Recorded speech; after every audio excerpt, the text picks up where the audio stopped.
Je suis Jacob Bantsimba, officier de police judiciaire. J'avais été condamné à 20 ans de prison par contumace dans une affaire que je ne connaissais pas. J'étais officier de police. Comme dans tout cas de crime ou de délit, l'officier doit se transporter sur les lieux.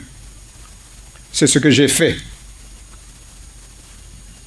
Tout ce que j'ai recueilli là-bas comme indice, je devais les interpréter à partir de mon bureau.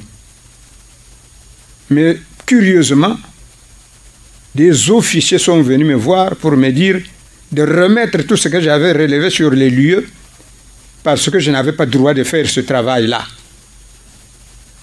Aussitôt, j'ai remis. Mais ça n'empêchait personne de me mettre sur le dos tous les péchés du Congo. Jusqu'aujourd'hui, je ne suis ni repris à la police, ni révoqué, comme je venais de le dire au début. Mais je continue, par contre, à souiller de la misère. C'est pourquoi tout ce que j'avais fait, ce n'était pas un mal. Ça se fait tout le temps. Et c'est ce que j'ai fait toute ma vie dans le même service. Mais ce jour-là, ça devenait quelque chose de spécial.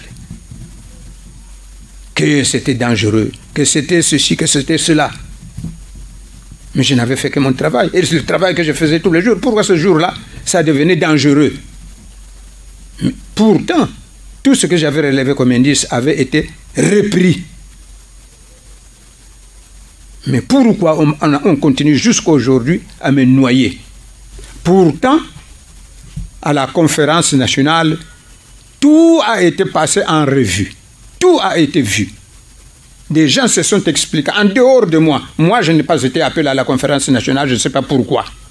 Et à qui je dois maintenant me confier? Certainement, le dernier recours que j'ai, c'est les droits de l'homme. Je suis Jacob Bantsimba. J'ai travaillé dans la police de mon pays. Un jour, comme d'habitude, j'ai été appelé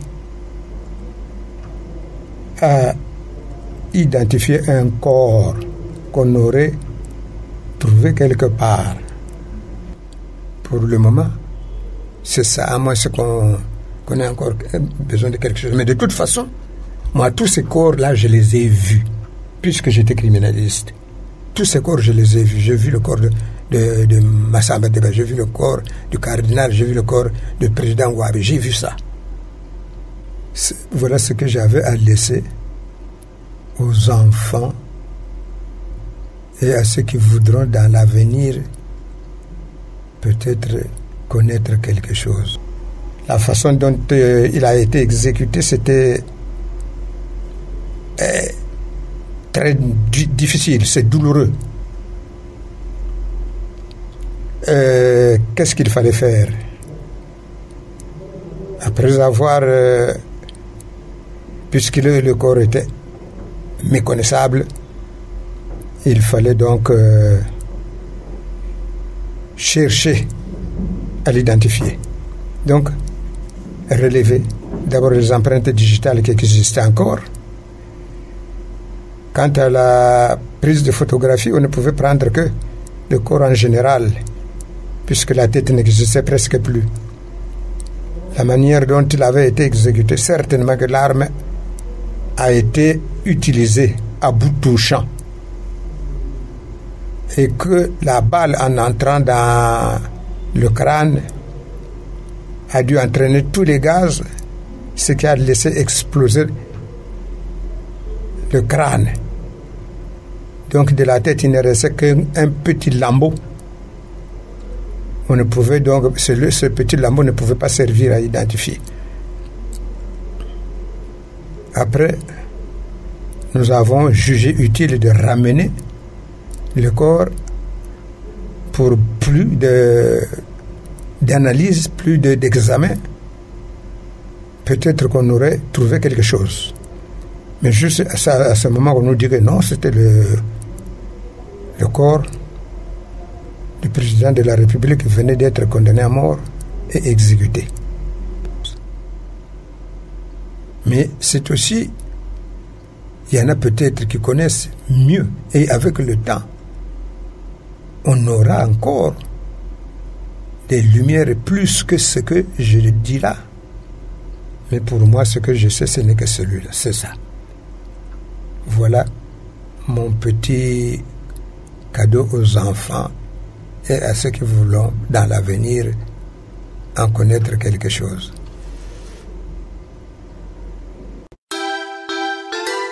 Forum FM, Radio Forum FM 105.8. Et l'autre lourd dossier dans le mois de mars, c'est la mort d'Ongwabi, le 18 mars. Ça aussi, c'est encore beaucoup plus pesant que ce qui était arrivé en 70.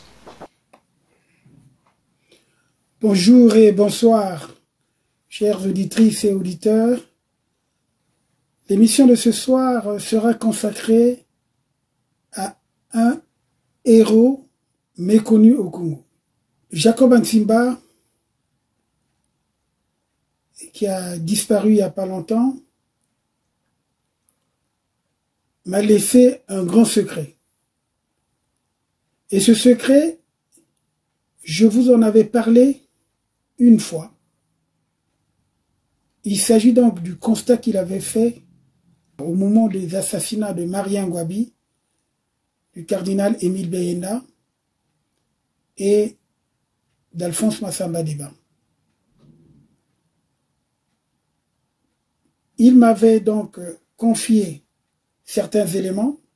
Je voudrais plutôt lui rendre aujourd'hui un hommage assez particulier à ce monsieur méconnu par les Congolais, puisqu'il a été banni, étant donné qu'il détenait, comme je l'ai dit, une part de vérité sur les circonstances des assassinats de Marien Ngouabi et du cardinal Émile Beyenda, pour les avoir examinés.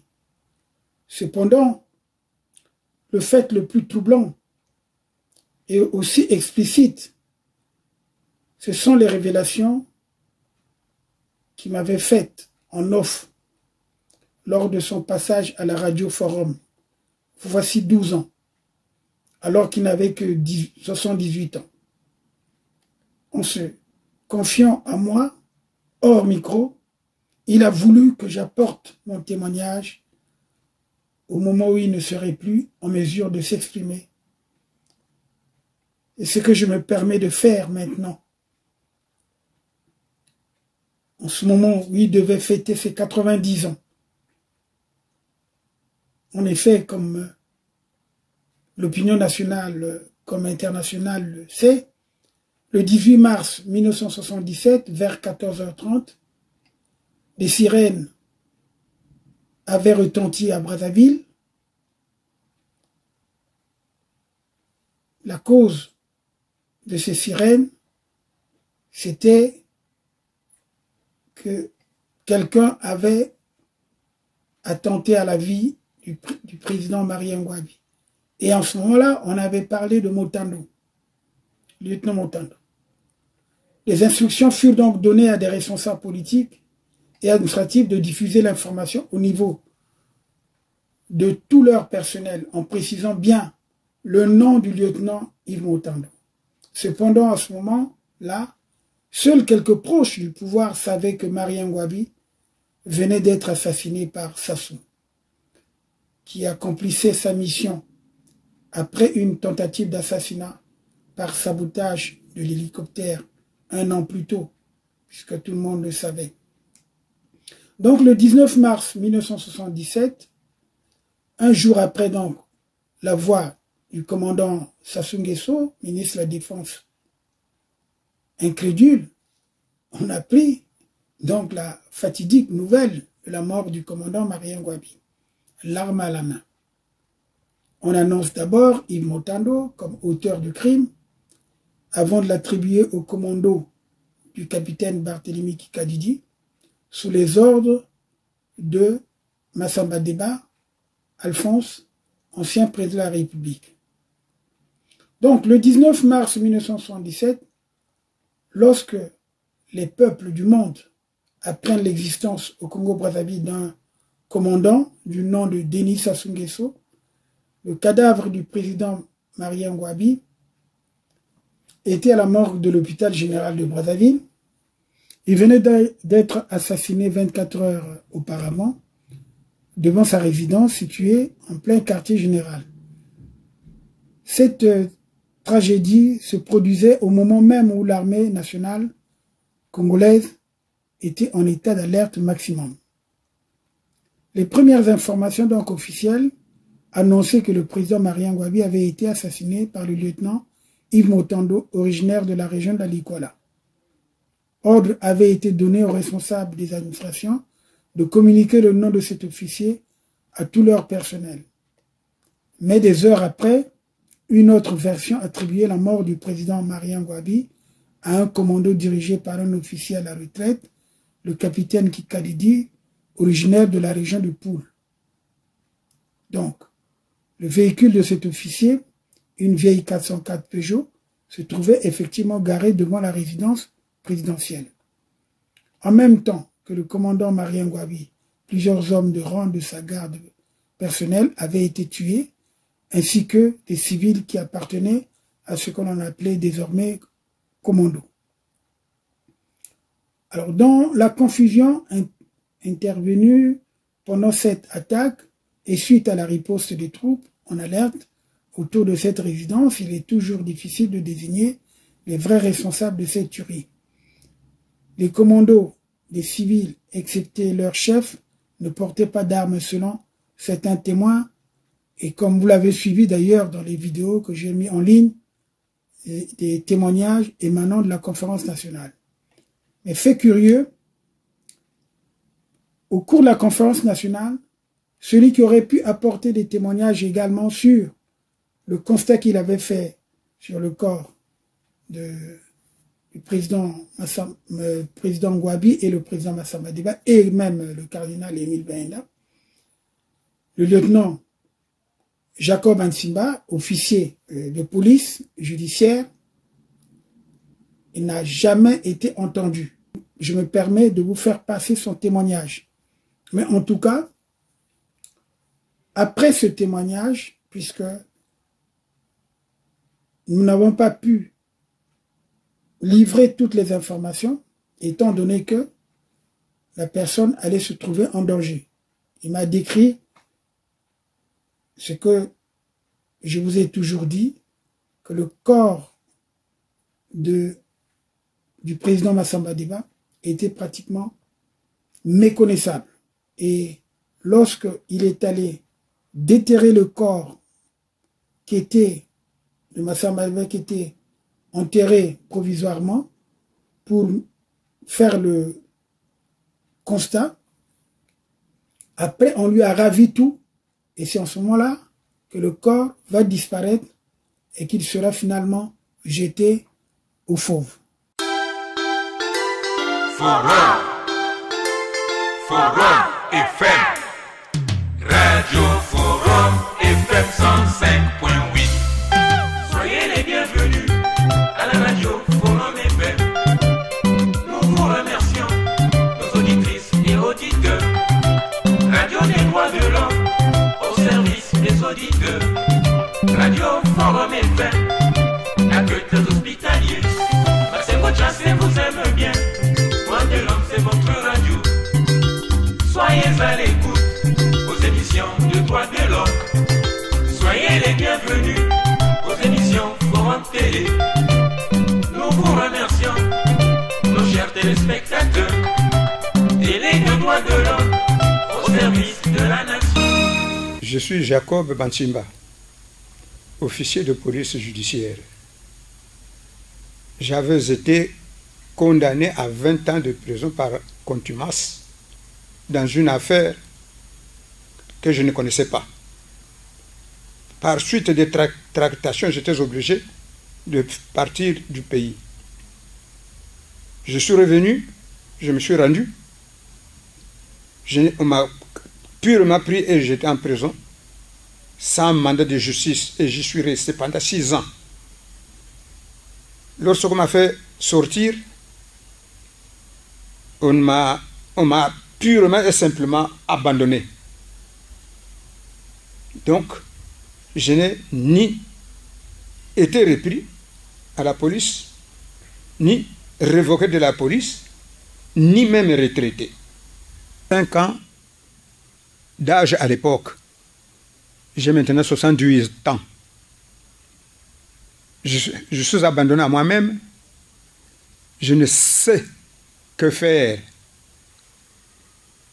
Tous les recours que j'ai entrepris se sont soldés par un échec.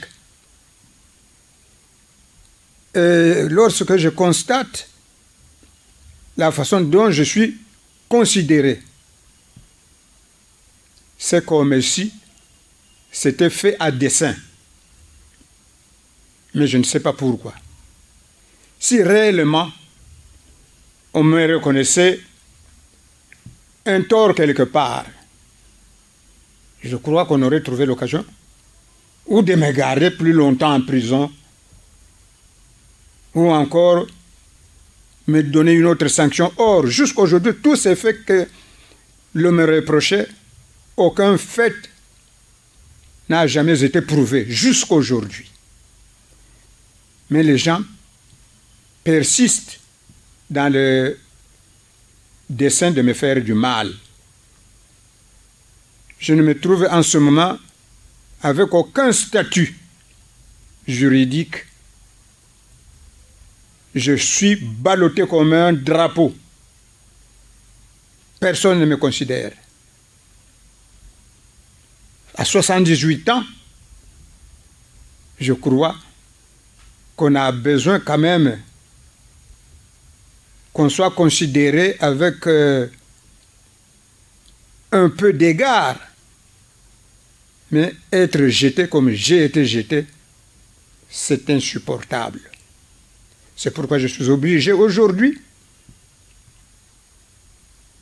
de dévoiler mon mal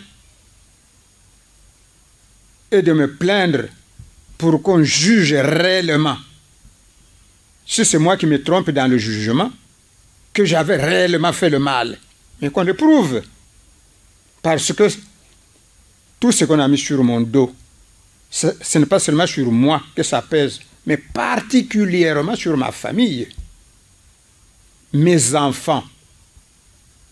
Ma femme a eu un choc pour ça. Jusqu'à aujourd'hui, cette pauvre femme est devenue bloquée, complètement bloquée. Elle ne peut plus raisonner. Et parfois, elle ne me reconnaît même plus. Et tout ça, qu'est-ce que j'ai fait? Je n'ai pas fait plus que les autres. Je ne sais pas si vous ne savez pas ce que je veux dire. Mais il y en a qui font plus de mal jusqu'à présent, plus que moi. Mais à eux, on dit bravo. À moi, on dit à bas.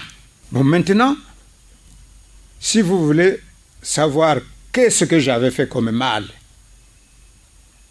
j'étais officier de police.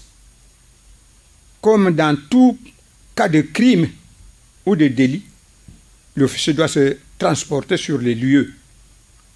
C'est ce que j'ai fait.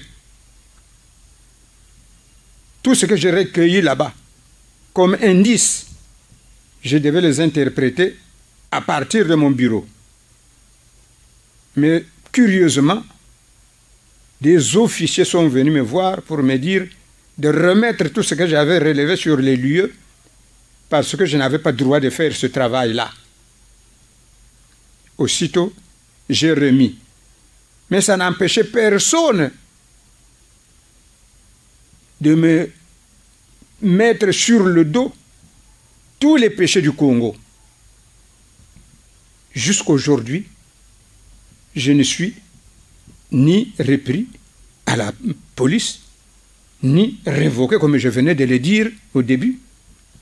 Mais je continue, par contre, à souiller de la misère. C'est pourquoi tout ce que j'avais fait, ce n'était pas un mal. Ça se fait tout le temps. Et c'est ce que j'ai fait toute ma vie dans le même service. Mais ce jour-là, ça devenait quelque chose de spécial. Que c'était dangereux, que c'était ceci, que c'était cela. Mais je n'avais fait que mon travail. Et le travail que je faisais tous les jours, pourquoi ce jour-là, ça devenait dangereux? Mais pourtant, tout ce que j'avais relevé comme indice avait été repris. Mais pourquoi on continue jusqu'à aujourd'hui à me noyer? Pourtant, à la conférence nationale, tout a été passé en revue. Tout a été vu. Des gens se sont expliqués. En dehors de moi, je n'ai pas été appelé à la conférence nationale, je ne sais pas pourquoi. Mais tout ce qui était avec moi, je n'étais pas seul. Quand un officier de police se déplace, il ne va jamais seul. Il va avec des auxiliaires. Tout le monde était là. Ce qui était mes supérieurs avaient aussi été appelés à la conférence nationale, sauf moi-même, l'intéressé, paraît-il, moi qui étais le plus intéressé. On m'a même qualifié de déterreur. C'est malheureux. Et jusqu'à aujourd'hui, cette affaire continue. Quand je formule un dossier pour revendiquer mes droits, les dossiers se perdent, les pièces disparaissent, et c'est n'importe qui dit n'importe quoi. C'est réellement de quoi? Qu'on me le dise pour que je me taise. Mais je ne peux pas me taire quand même. Maintenant, j'ai tout perdu. Je n'ai plus rien. Rien, absolument rien. Et ça fait plaisir quand même aux gens. Moi, aujourd'hui, je souffre, mais on dirait que je suis un cas spécial. Parce que d'habitude, les choses ne se règlent pas comme ça. Lorsque je suis rentré de l'exil, je me suis présenté aux autorités. Mais la contumace ne se purge pas de cette manière. On devait m'interroger, on ne m'a pas interrogé. On devait reprendre le jugement. Et d'une manière contradictoire. Ça ne s'est jamais passé comme ça. On m'a jeté en prison, je suis resté là-bas, sans mandat de justice. Je continuais à croupir comme les assassins, les voleurs, les détourneurs, alors qu'eux, ils ont tous regagné leur vie. Mais moi, je continue à payer. Payer pourquoi? Non. Je devais, si réellement on me retenait quelque chose, après mon retour de l'exil, je serais entendu. On ne m'a même pas entendu. Mais jusqu'à aujourd'hui, comme on règle mon cas, on ne le règle pas non plus. Qu'est-ce qu'on veut de moi? Vous les connaissez pourtant. Ce sont les actes de mars 1977. C'est à cette époque-là que tous ces événements se sont passés. Mais si tout le monde a été amnistié, tous ceux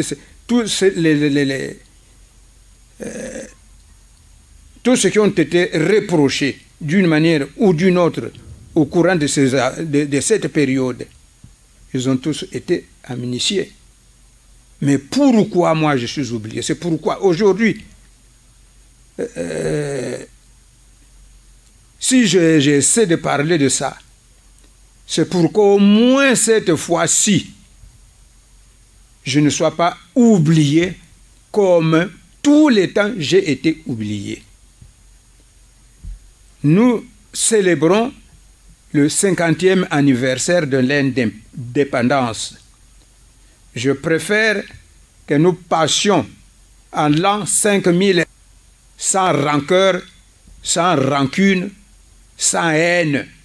C'est pourquoi je profite de cette occasion pour demander au président de la République de ne pas, cette fois, m'oublier. Parce que j'ai besoin de vivre comme tout citoyen.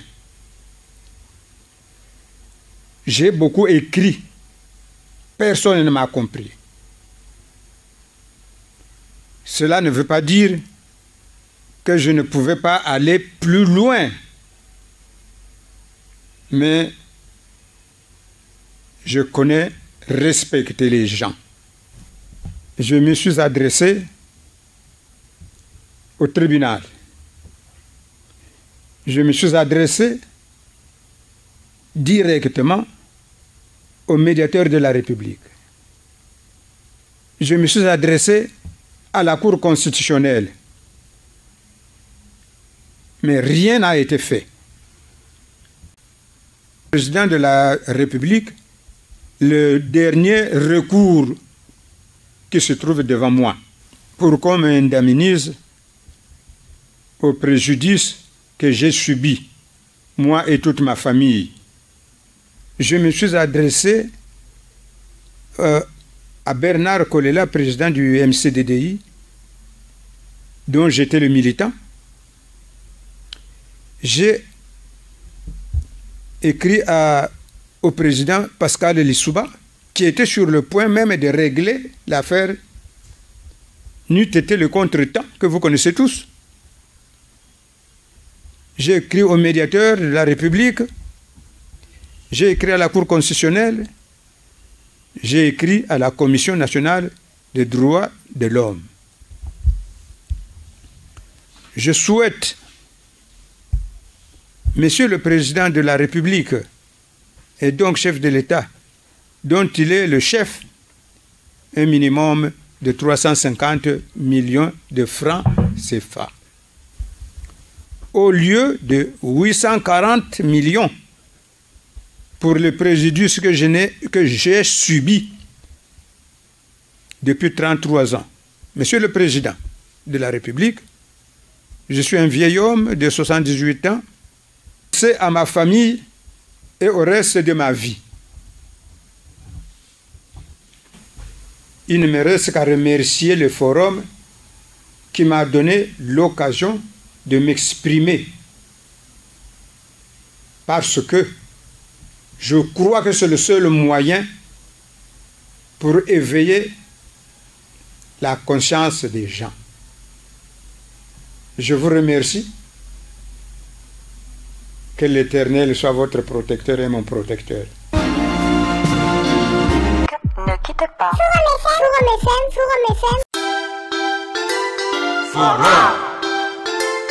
Forum FM. Radio Forum FM 105.8. Soyez les bienvenus à la radio Forum FM. Nous vous remercions, nos auditrices et auditeurs. Radio des droits de l'homme au service des auditeurs. Radio Forum FM, accueille les hospitaliers. Passez votre chance et vous aime bien. Droits de l'homme, c'est votre radio. Soyez à l'écoute aux émissions de droits de l'homme. Et à qui je dois maintenant me confier? Certainement, le dernier recours que j'ai, c'est les droits de l'homme. Je suis Jacob Bansimba. J'ai travaillé dans la police de mon pays. Un jour, comme d'habitude, j'ai été appelé à identifier un corps qu'on aurait trouvé quelque part. Pour le moment, c'est ça, à moins qu'on ait encore besoin de quelque chose. Mais de toute façon, moi, tous ces corps-là, je les ai vus, puisque j'étais criminaliste. Tous ces corps, je les ai vus. J'ai vu le corps de Massamba Deba, j'ai vu le corps du cardinal, j'ai vu le corps du président Ouabi, j'ai vu ça. Voilà ce que j'avais à laisser aux enfants et à ceux qui voudront dans l'avenir peut-être connaître quelque chose. La façon dont il a été exécuté, c'était très difficile, c'est douloureux. Qu'est-ce qu'il fallait faire? Après avoir, puisque le corps était méconnaissable, il fallait donc chercher à l'identifier. Donc, relever d'abord les empreintes digitales qui existaient encore. Quant à la prise de photographie, on ne pouvait prendre que le corps en général, puisque la tête n'existait presque plus. La manière dont il avait été exécuté, certainement que l'arme a été utilisée à bout touchant. Et que la balle, en entrant dans le crâne, a dû entraîner tous les gaz, ce qui a laissé exploser le crâne. Donc de la tête, il ne restait qu'un petit lambeau. On ne pouvait donc, ce petit lambeau ne pouvait pas servir à identifier. Après, nous avons jugé utile de ramener le corps pour plus d'analyse, plus d'examen. Peut-être qu'on aurait trouvé quelque chose. Mais juste à ce moment, on nous dit que non, c'était le corps du président de la République qui venait d'être condamné à mort et exécuté. Mais c'est aussi, il y en a peut-être qui connaissent mieux, et avec le temps, on aura encore des lumières plus que ce que je dis là. Mais pour moi, ce que je sais, ce n'est que celui-là, c'est ça. Voilà mon petit cadeau aux enfants et à ceux qui voulons, dans l'avenir, en connaître quelque chose.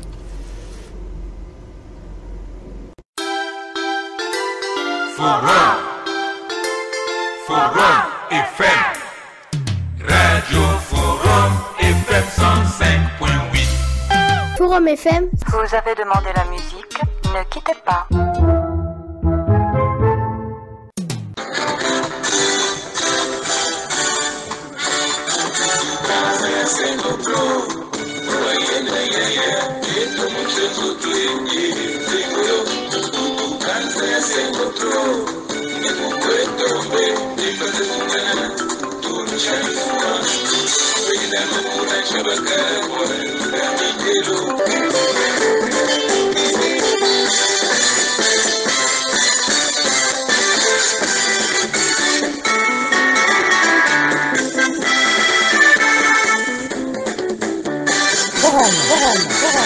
Forum FM 105. Moi j'aime.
Forum FM.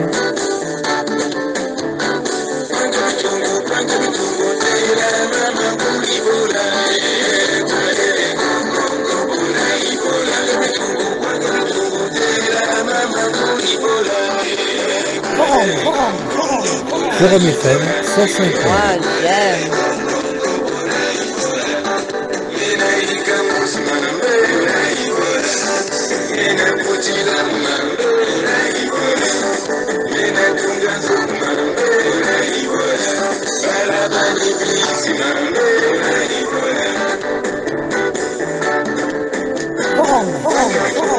Forum FM 105. J'aime.